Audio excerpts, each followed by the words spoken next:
et par un petit retour en arrière, effectivement, un temps qui a connu l'excès, pour reprendre la notion que tu as utilisée en conclusion et qui est effectivement, je crois, au centre des réflexions de cette journée d'aujourd'hui. Donc en revenant, disons, à la tradition, qui est plutôt une tradition de secret, d'opacité, en particulier l'administration préfectorale, y compris dans ses liens avec les municipalités. En un quart d'heure, bien sûr, je ne vais pas vous faire une histoire d'un siècle et demi de l'administration préfectorale et municipale, donc je me suis centré essentiellement sur l'administration préfectorale et sur quelques focus. Donc j'évoquerai tout d'abord, dans un premier point, l'usage du secret et de la confidentialité, qui est effectivement une tradition française, comme Florent l'a rappelé. Et puis, j'évoquerai, dans un deuxième point plus bref, l'affirmation et l'extension de la publicité des actes et d'une certaine notion de transparence des critères de décision et des actes. Donc, dès l'an 8, dès donc, la loi de Pluviose, les premiers préfets sont recrutés sur la base de recommandations qui sont confidentielles, avec des enquêtes qui sont menées publiquement. Par exemple, l'historiographe de Bonaparte dans les guerres d'Italie, qui sera le premier préfet du Loir-et-Cher, de Corbigny, est chargé pour toute la vallée de la Loire de venir rencontrer les notables, d'enquêter, faire exactement ce qu'on fait à la veille d'un remaniement ministériel, dire bon, et un tel, il a bonne réputation, on peut le nommer, il n'a pas trop de casseroles. Voilà, c'est comme ça que ça se passe. Et évidemment, il y a une nature au moins de confidentialité de tout cela et des rapports qui remontent vers Bonaparte, vers ensuite Lucien, donc son frère et ministre de l'Intérieur. Et puis, autre élément immédiat, dès la nomination, cette fois des préfets, très vite, certains, se sont pris pour des sortes d'empereurs au petit pied, ou de consuls, premier consul au petit pied, puis d'empereur au petit pied. Très vite, ils sont ramenés à l'ordre, parce que donc Lucien Bonaparte, par une circulaire, leur intime l'ordre d'au préalable lui demander l'autorisation de publier tel ou tel texte, de rendre public leurs états d'âme. Certains, effectivement, avaient fait des sortes pratiquement de campagne électorale. Alors ça peut surprendre aujourd'hui de la part d'un préfet, mais la fonction était nouvelle, bien sûr. Quelques définitions pour commencer justement et pour poursuivre dans la voie tracée par Florent. La transparence. Alors si on se fie au littré ici pour ces différentes notions, dans la vie publique, c'est une exigence envers les décideurs d'éclairer les motivations, les critères de choix, etc., de leur gestion de leurs décisions, pas uniquement sous l'angle de la lutte anticorruption financière, même si c'est un élément. Le secret, donc ce qui évidemment n'est pas apparent, pas visible, se dit des assemblées, quand elles se ferment au public. Alors ça nous paraît évidemment, exceptionnel, mais on peut penser par exemple au comité de guerre. Il y a un siècle, au Sénat, bien avant M. Benalla, il y avait des commissions qui mettaient en examen sévère les généraux de l'état-major de l'armée française, par exemple, sur les carences de l'hygiène ou des services de santé, par exemple. Bon. Donc, quand elles se ferment au public pour les affaires les plus importantes, et l'exemple qui est donné est évidemment de tout temps, si j'ose dire, les fonds secrets dont un gouvernement use sans être tenu à en rendre aucun compte, à en rendre compte. Alors, secret, ça a donné secrétaire aussi. Et quand on sait l'importance dans l'administration préfectorale du secrétaire général, la parenté est évidemment intéressante. Parce que le secrétaire, au départ, c'est un confident, celui à qui on confie ses secrets, précisément, et le secrétaire général d'une préfecture ou d'une mairie. Alors je sais bien qu'on dit DGS aujourd'hui, donc on a un petit peu oublié ce que ça voulait dire. C'est bien sûr un employé supérieur qui a principalement en charge de garder les archives. Florent évoquait tout à l'heure la loi effectivement très importante du 2 février 1979 bien sûr, qui a ouvert assez largement, pas complètement, les archives nationales, départementales, municipales. On est déjà donc sur la notion d'archives, entretenir la correspondance et expédier les actes. Enfin, je vous rassure, c'est la dernière définition, la publicité, c'est ce qui est de notoriété publique, la qualité de ce qui est rendu public, les débats parlementaires, les audiences. Il y a toute une question, je n'y reviendrai que très rapidement, au XXe siècle, pour savoir si, au XIXe siècle, il y a même un arrêt du Conseil d'État de 1840 là-dessus, Ville d'Orléans, sur le fait de savoir si les conseils municipaux sont des petits parlements locaux. Si, ils doivent siéger en permanence, ou bien et c'est la deuxième réponse qui va l'emporter, ou bien s'ils doivent être convoqués par le préfet, et puis si tous leurs actes doivent être publics et leurs débats également. Alors public à l'époque, ça ne veut pas dire enregistré comme le fait Florent en ce moment, mais ça veut dire évidemment pris en note et ensuite que les journaux, la presse locale, puissent en rendre compte. Donc l'usage du secret, tout d'abord, dans cette administration napoléonienne. Je rappelle simplement que c'est une tradition qui est héritée de l'Ancien Régime, et en particulier des usages de la diplomatie, qui était l'une des administrations évidemment les plus développées avec la police. Aussi bien dans les ambassades que dans les lieutenants de police de l'Ancien Régime, évidemment, on communique assez peu et de manière très ciblée. Et de même, sous l'Ancien Régime, je vous rappelle que toute la procédure d'instruction est totalement marquée par ce caractère de secret sur laquelle les Lumières, puis la Révolution française, entendront revenir. Le préfet est de plus un fonctionnaire très particulier, par essence politique, par essence verticale, comme on dirait aujourd'hui. Vous connaissez la formule sur le fluide électrique qui doit se répandre très rapidement du premier consul, en passant par le ministre de l'Intérieur, bien sûr, mais jusqu'au préfet, au sous-préfet, au maire. Point. Donc un agent unique à chaque échelle et évidemment aussi la remontée des informations, mais par des rapports confidentiels.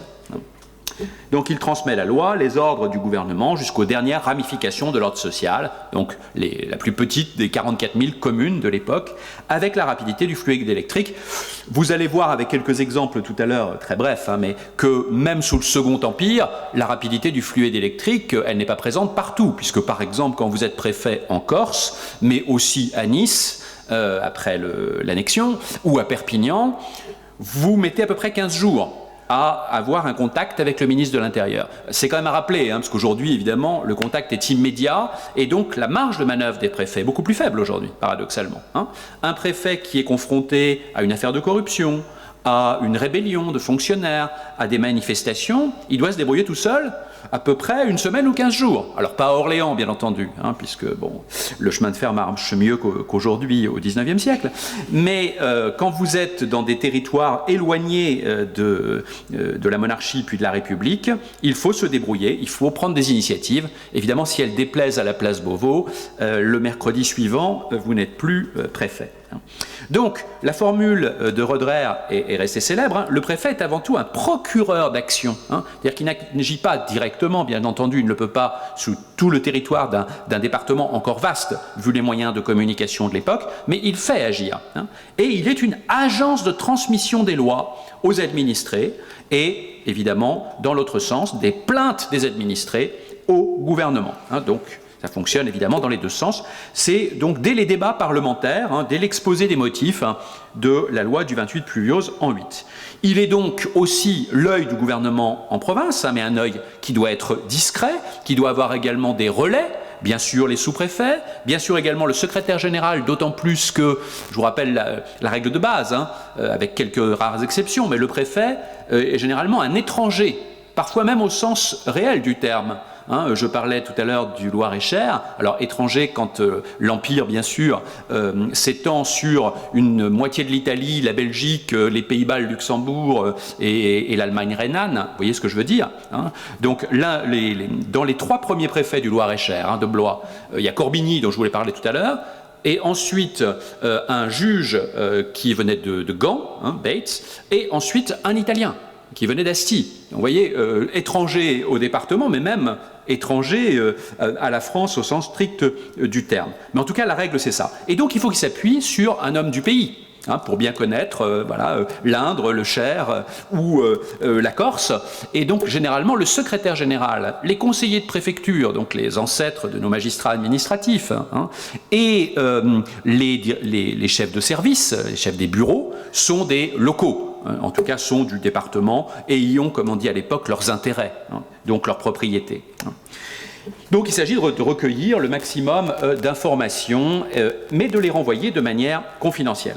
Je vais très vite, parce que le temps passe très vite, et puis c'est également un agent de diffusion, bien sûr, d'une parole d'en haut, d'une propagande ministérielle destinée à modeler l'esprit public. Donc là, je ne développe pas, bien sûr, c'est une école par correspondance, en quelque sorte, les circulaires, les arrêtés, les recueils des actes, qui sont de plus en plus publiés par les préfets, les tournées, les conférences cantonales, etc. J'espère que vous voyez bien les petits textes, mais je les reprendrai évidemment à l'écrit. Je ne vais pas pouvoir évidemment tous les reprendre. Le caractère d'obscurité traditionnelle de la fonction administrative préfectorale est très vite un peu tourné en ridicule. Alors même ici, juste avant, en 1795, juste avant la création des préfets, c'est déjà donc mystère et cachotterie, les travaux des bureaux. Autre élément qui montre bien, et je l'ai volontairement mis ici puisque dans la journée vous allez en redébattre, secret, transparence, vie privée, vie publique. Dans les dossiers qui figurent aux archives nationales et aux archives départementales, les dossiers de personnel, dossiers de carrière des préfets, figurent au XIXe siècle, et même jusqu'à la première moitié du XXe siècle, des annotations, par exemple, sur la femme. Quelle est sa religion? Est-ce qu'elle reçoit bien? Quelle est sa famille? Etc. Alors, la religion, ça peut peser dans les deux sens. Voilà. C'est-à-dire que sous les régimes monarchiques, c'est évidemment un point positif d'être très assidu à la messe dominicale. Avec la République radicale, beaucoup moins. Bon. Et puis les écoutes téléphoniques qui n'ont pas attendu Monsieur Buisson pour se pratiquer, en particulier à la préfecture du Rhône dès 1901, où, alors je reprends juste un tout petit extrait, des microphones par un employé, un chef de division de la préfecture, ont été installés et reliés à la salle à manger de la préfecture et la chambre à coucher même du préfet, sans compter encore le cabinet du secrétaire général. Donc parfois, on peut être l'écouteur écouté quand les agents font un peu de zèle. Bon. Ce qui caractérise également, tout au long du XIXe siècle, le corps préfectoral, l'administration préfectorale, c'est une opacité et une subjectivité du recrutement, de déroulement de carrière, des promotions. Il n'y a pas de critères. Il n'y a pas non plus de classe de préfecture jusqu'au XXe siècle. C'est-à-dire, vous êtes nommé dans une préfecture de début, comme on dit, c'est-à-dire une petite préfecture, à Mende, par exemple, en Lozère, ou dans une grande préfecture comme Bordeaux ou Toulouse, ou à la préfecture de police, vous pouvez être nommé d'emblée, comme premier poste. Bon, parce que vous avez des recommandations prestigieuses. Là, je vous rappelle simplement un exemple que j'ai pris sur la Corse, qui évidemment joue un rôle très particulier sur le Second Empire, vous l'aurez compris, 1861, donc une lettre de recommandation du prince Jérôme Napoléon, donc neveu de l'empereur. Quand le ministre de l'Intérieur reçoit ça, il regarde quand même à deux fois. Je viens vous rappeler tout le plaisir que me ferait la nomination de M. Géry, préfet de l'Ardèche, à la préfecture de la Corse. Croyez-moi, vous ne sauriez faire un meilleur choix. Effectivement, il s'est exécuté dans le mois qui a suivi. Bon, il y a des recommandations donc qui comptent. Et puis, à une échelle beaucoup plus modeste, celle des sous-préfectures sartaines, qui aujourd'hui encore doit être à 2 ou 3 000 habitants en Corse du Sud, mais c'est un rejeton d'une famille préfectorale éminente, les Pietri, qui règnent sur la Corse du Sud, et dont successivement 2 oncles de ce modeste sous-préfet sont préfets de police. Bon, ça compte. Et l'un après avoir été préfet du Cher. Et donc, simplement comme exemple, des annotations qu'on peut trouver, mais qu'évidemment le fonctionnaire n'a aucun moyen de se faire communiquer. Donc, une annotation un peu sévère n'a pas une grande capacité. Vous pouvez en juger par la lecture de ses rapports trimestriels. Bon, c'est précisément par l'activité et l'énergie qu'il supplée à la médiocrité de son intelligence. Son travail de bureau est fait avec une grande régularité, donc c'est un besogneux, et il est toujours prompt à se porter de sa personne sur tous les points où les besoins de ses services réclament sa présence. Ce qui lui manque fait moins défaut dans ce département, peu civilisé, que dans tout autre. Donc en gros, on peut le maintenir, mais évidemment pas le promouvoir à un poste plus important. Quelques mots simplement, puisque j'ai quasiment écoulé mon temps de parole, sur justement le caractère public ou privé de la fonction. Bien sûr, il y a un paradoxe, puisque vous voyez le secret de l'activité des bureaux, des rapports confidentiels, voire très confidentiels, et puis le préfet, par définition, est un personnage public, en représentation. Il y a une mise en scène de l'activité préfectorale.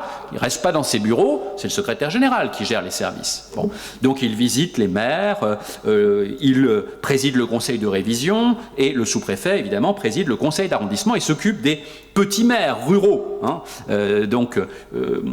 Simplement une citation du préfet Edgar Monteil, un préfet très en cours, franc-maçon sous la Troisième République, qui, dans son administration de la République en 1893, conseille donc à ses collègues recevoir les maires à la préfecture, ne pas craindre de les inviter à sa table, même s'ils ont des blouses et des sabots, prendre place plus facilement à leur foyer, parce qu'évidemment un écart social très fort entre un préfet nommé dans un département rural et les maires des communes de 100 ou 300 habitants, qui sont la majorité, l'immense majorité des communes.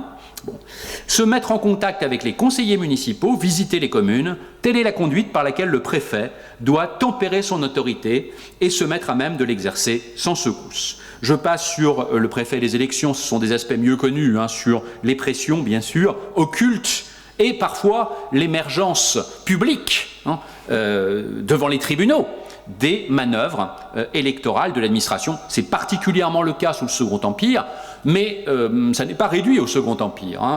Pour vous donner un exemple très personnel, enfin familial, mon grand-père était préfet du Loiret en 1930, et aux élections sénatoriales, au buffet qui succède aux élections, où les radicaux fêtent leur victoire, eh bien, dans la presse locale de l'époque, le préfet est présent pour fêter la victoire des radicaux. Évidemment, le ministère de l'Intérieur était toujours radical, donc mieux valait. Donc, très peu de mots sur les lents progrès de la transparence et de la publicité. Je vais simplement les lister ici. Bien sûr, cela vient de la tradition de représentation publique. Également, une ambiguïté du statut de la correspondance, correspondance officielle qui est confidentielle, mais il y a aussi une correspondance publique par définition, les circulaires, les instructions, alors avec un degré de publicité à géométrie variable, et puis l'administration ne respecte pas dans la vie privée des administrés le secret de la correspondance, puisque systématiquement, systématiquement par sondage, il y a une violation du secret, y compris sur la correspondance des préfets eux-mêmes. Un préfet du Cher, ainsi sous le Premier Empire, en 1811, est révoqué dans la semaine parce que sa femme, même pas lui, son épouse, avait communiqué avec sa famille en disant que ça la dégoûtait, le terme était celui-là, que son mari serve un assassin comme Napoléon qui avait fait assassiner le duc d'Enghien. Bon, elle est rassurée, une semaine après, son mari n'est plus préfet, bien entendu.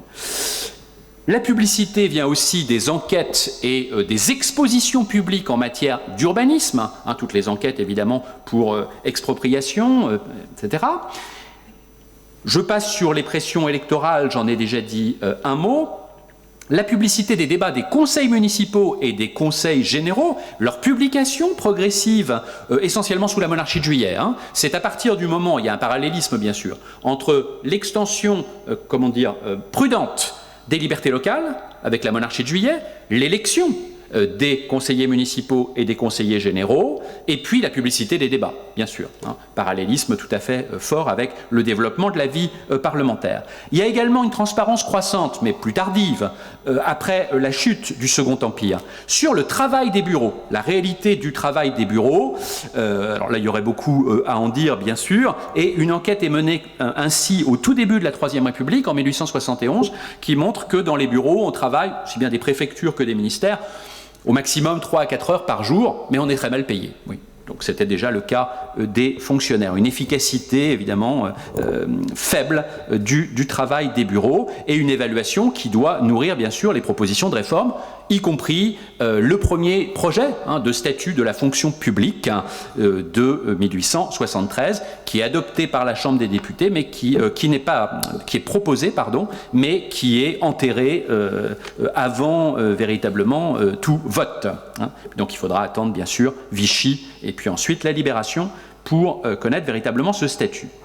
Je passe sur l'administration préfectorale. Une association est créée, une association d'abord de prévoyance et d'assistance aux familles des préfets, qui va jouer un rôle à la fois public par la publication de rapports, d'enquêtes, etc., et de magistrature d'influence, si j'ose dire, auprès du ministre de l'Intérieur, en particulier sous Clémenceau, hein, le premier Clémenceau, si j'ose dire, 1906-1909, ministre de l'Intérieur et président du Conseil. Oui, Édouard Philippe n'est pas le premier chef du gouvernement à cumuler sa fonction avec donc le ministère de l'Intérieur. Je termine simplement avec une citation de Jean-Michel Bellorget, conseiller d'État, en 2001, dans un excellent numéro de la revue Pouvoir, hein, qui traite tout à fait de transparence et secret dans l'administration. Et Jean-Michel Bellorget conclut en disant, et je conclurai aussi sur ces termes, « La démocratie s'est largement construite contre le et les secrets de l'État, les secrets du monarque et de ses conseillers, de ses polices, de ses coups d'État. Mais des motifs militent pour que soit, même en démocratie, préserver dans l'action publique une zone de secret, au moins de confidentialité. L'enjeu n'en est pas moins à titre principal, mais c'est ce que vous direz toute cette journée, d'assurer plus de transparence à ce qui est resté secret, les actes des pouvoirs, plus de secret à ce que les pouvoirs ont durablement souhaité et souvent réussi à scruter, la vie privée. Je vous remercie.